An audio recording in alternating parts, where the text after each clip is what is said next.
What's going on, guys? This is Mike the Detroit Borg with a look at the new Amazon Kindle Fire. This is Amazon's first tablet computer. This isn't just an e-ink display, so they've really gone to the next level with a full tablet computer. This is 7 inches, has a 1 gigahertz core dual core processor, 512 megs of RAM, and 8 gigs of internal storage. Now, any Kindle owner will recognize this packaging. This is how it's delivered to your doorstep. Amazon calls this frustration-free packaging, so all you have to do in order to get into this is just rip this tab. And there is the Kindle Fire. So here we have the Kindle Fire in its packaging, and I already turned it on, and I have no idea how I did that, so I must have pressed something, but there are no physical buttons. So anyway, it's turned on. So let's just put this aside for just a quick minute so we can take a look to see what else is in the packaging. So it looks like we have our charger. So this is just a micro USB connector with a wall adapter. So this is permanently fixed. Now we also have some literature up here, but it looks like we have a little packaging fail because it's cemented into the packaging. So I'm not sure how we're going to get that out of there, but looks like I'm out. Oh, there we go. All right. So getting to know your Kindle. So this is just a quick guide on how to use your Kindle. So we have a headphone input, the connector for the USB cable or power cable, and we have the power button, which is what I probably hit on the bottom right there. So that must be the power button. And on the back we have our Amazon terms and policies, and that's all there is to the packaging. It's also very eco-friendly. It's made entirely out of cardboard and paper products. Now with the Kindle already turned on, let's just unwrap the packaging here. Taking a look at the Kindle, you can see the front is entirely glass, and if we look closely at the bezel, you can see there's sort of a gasket around it, so it sort of floats in this frame. And the frame is just a shiny black plastic. On the back you have this matte plastic, which is has a nice grippable texture. It's very familiar to any Kindle owner. We also have an ambient light sensor in the upper left corner. On the top we have our stereo speakers. On the bottom we have our USB connector, headphone jack, and the power button, which we're already familiar with. And that's all there is to it. There's no volume controls on the side. There's no camera. You know, it's a pretty simple, straightforward device. It's got a very simple form. It's just a flat back. It's got a nice curve around the back. So this kind of reminds me of the iPod Classics. It's got that similar design. Now to unlock it, all you have to do is swipe your finger across the screen. Now, the first thing it wants me to do is connect to my network. So let's go to Time Capsule. Enter my password. So we have our keyboard here. Now we're connected to my network, so let's select our time zone. I'm in Eastern Standard Time. Now what's interesting here is I did not have to go through the login process to set up my Kindle with Amazon. Because I purchased this online, it automatically registered my Kindle for me. In fact, last night I got an email from Amazon congratulating me on registering my new Kindle, even though I didn't have it yet. So I knew they had already done that for me. Now the first order of business is to update the software, which is happening automatically. It's recommending that I connect the AC adapter, so let me go ahead and do that. Now when you connect the power supply, the power button actually lights up, and when it's this amber color, it's still charging. When it's green, it's fully charged. And once you've updated your Kindle, it reboots and brings you right to this little tutorial, walks you through how the Kindle works. So we're going to go to next. Now here we are at the home screen, and you can see it's geared toward Amazon's content. It's not like an Android device where the apps are the main focus. So here we have at the very top, we have Michael's second Kindle. I'm not sure why it's called my second Kindle, because I certainly have more than two. I actually think I have 4 at this point. But up here we also have the time, and we have our settings icon. So if we tap that, we get to our settings. We also have the Wi-Fi icon, and we have the battery indicator. Down here we have the carousel, which is where all our content lives, as well as the apps. Down here is our favorites shelf. So we only have 4 here right now, but they're basically apps that launch. So for example, if we want to go to, let's go to the Steve Jobs bio. Tap that. It's downloading it right now. So this is downloading because it's a previous purchase that has not been downloaded to my Kindle. So if I tap that, it brings me right to it. And I can start browsing. And as you can see, it's also available in landscape mode, so there is a built-in accelerometer.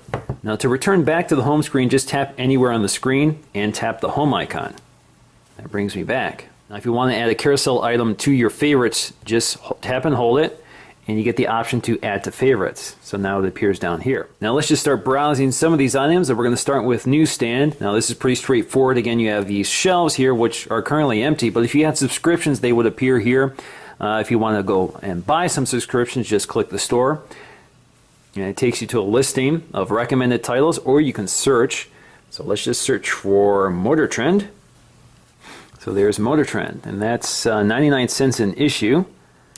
And I can subscribe or just buy the current issue. Let's go back home, go to books. This is also very straightforward. You see my library here, and you can go to store to start shopping for new titles.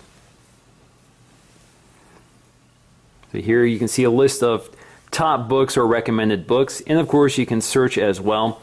What we're going to do is just go to Hunger Games, and you can see the purchasing mechanism here. So you can buy for $4.69, or you can borrow for free if you're an Amazon Prime member, or you can try a sample.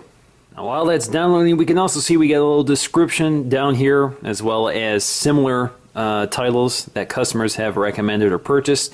We have the ratings and reviews down below, so it's very much like the Amazon website. So let's go back home and go to music. So of course you can also purchase music through Amazon. Right now I have no music on this device, so it can't give me a listing of content there, but let's go to Shop Music Store. So again, we have all of the recommended titles or the best sellers, so we can search by best sellers. And then if we want, we can go ahead and buy them. So let's go back, new releases, back, genres, so we can navigate by genre. You can see a wide variety of genres here. Again, this is very similar to the Amazon website. Now let's search Coldplay. One of my favorites. So we have Milo Zailoto. I'm not sure if I'm pronouncing that correctly, but if I want to purchase that, we can do so from here. So let's tap that and buy.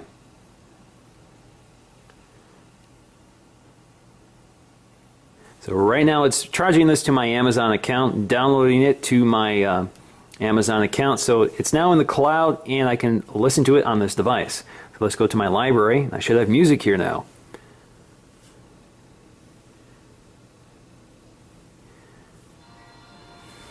So we have a little media player here with a volume scrubber. Play, pause, skip. Pretty cool. Now you can also play back audio while you're doing other things such as reading a book. So in order to control that, all you have to do is tap the settings icon and it brings you your media player. So you click play. And let's go to another document. So you can read while you're listening to Coldplay. And it's a little too loud, so let's turn that down a bit. There you go. The only drawback here is every time you want to change the volume, you have to bring this up to do so. Now, the great thing about the Amazon Kindle Fire is that it has stereo speakers, which is unusual in this segment, especially at $200, so audio is quite good for a tablet this cheap. Now, next up is video. So here we can go to the Amazon Video Store, so we can purchase movies, or if you're an Amazon Prime member, you have some free streaming options. So if we go to Lost here, come on, Lost. And let's go to Pilot Part 1. And we're going to play from the beginning. Now as you can see, because the Amazon Kindle is 16:9 aspect ratio, the video fills the entire screen. So of course you have a scrubber here. It's still downloading it. But for the portions that have downloaded, you can scrub it. Come on, play. It doesn't work that great. There you go. And you can change the volume. Thanks. And let's go back home. Now, next up is Docs, which allows you to send items to an email address, which I don't want to bring up because it shows the email address. But if you do so, they will appear on your Amazon Kindle converted in a format that it can read. So we're going to skip that, but it's essentially like bringing up your book library. Now, next up is Apps. Now this is surprisingly extensive. So if I go to the store, I have quite a few things that you'll recognize if you're an iPad user or an iPhone user. So we have Angry Birds, we have a lot of good games, Plants vs. Zombies, Cut the Rope, Fruit Ninja, and you can see it's categorized according to top paid and top free. And we also have some categories up here such as entertainment, lifestyle, games, etc. So let's just do a free game. Let's do Angry Birds free. We're going to get the app. So now that purchase is done, we can tap our notifications up here. It's telling us that the Angry Birds is installing. We can click on that and launch. Now we can start playing Angry Birds. Now, of course, there are far more apps than just games, including Netflix, so we can install Netflix, and we definitely want that. And we have other options like Pandora and Evernote and Hulu Plus, so there's quite a few things here. A lot of the things you've come to expect on iOS and Android are also available from the start on the Amazon Kindle Fire. Now, next up is Web. So if we tap Web, it launches our web browser, which is a tabbed web browser that works both in portrait and landscape mode. So if we want to add a tab, just do so that way. You can see looks like some items I've already browsed to before. Looks like we can go to Wikipedia, or we can enter in an entirely new address. So let's go to apple.com.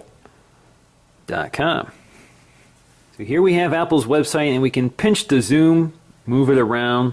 It works pretty well. Now the browser does have some limitations. So for example, we have some of these video links down here right below the iPhone 4. So if we try and tap on one of them, it looks like you can't quite handle it.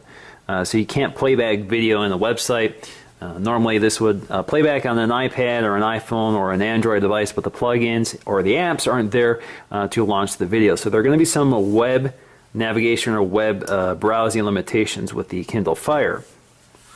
Now, my initial impression of the Amazon Kindle is favorable. It's certainly not a fully featured tablet, but it has a very simple user interface. It's designed entirely for Amazon content, so you got to keep that in mind, that really this is for Amazon users. This isn't meant to be an iPad or an Android tablet. This is meant to serve their content, so it's geared that way. But as more apps are added, certainly that possibility of using this as more than just an Amazon portal becomes greater. So you can do social networking. You certainly have a fairly full-featured web browser, although without more app support right now, there's some limitations to it. Alright guys, I hope you enjoyed this unboxing and first look at the Amazon Kindle Fire. I will have more in terms of comparisons with the other devices, including the Nook and the iPad 2 in a future video, so stay tuned for that. So once again guys, this is Mike, the Detroit Borg. Thanks for watching, and I'll see you again in the next video.